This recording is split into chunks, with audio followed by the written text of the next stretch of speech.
ان سے کہہ دو کہ قبل اس کے کہ وہ دن جو ٹلے گا نہیں خدا کی طرف سے موجود ہو، اپنے پروردگار کا حکم قبول کرو۔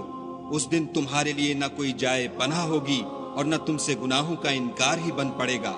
پھر اگر یہ منہ پھیر لیں تو ہم نے تم کو ان پر نگہبان بنا کر نہیں بھیجا، تمہارا کام تو صرف احکام کا پہنچا دینا ہے، اور جب ہم انسان کو اپنی رحمت کا مزہ چکھاتے ہیں تو اس سے خوش ہو جاتا ہے، اور اگر ان کو انہی کے اعمال کے سبب کوئی سختی پہنچتی ہے تو سب احسانوں کو بھول جاتا ہے۔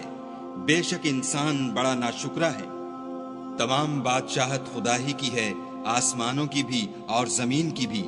وہ جو چاہتا ہے پیدا کرتا ہے، جسے چاہتا ہے بیٹیاں عطا کرتا ہے اور جسے چاہتا ہے بیٹے بخشتا ہے، یا ان کو بیٹے اور بیٹیاں دونوں عنایت فرماتا ہے، اور جس کو چاہتا ہے بے اولاد رکھتا ہے۔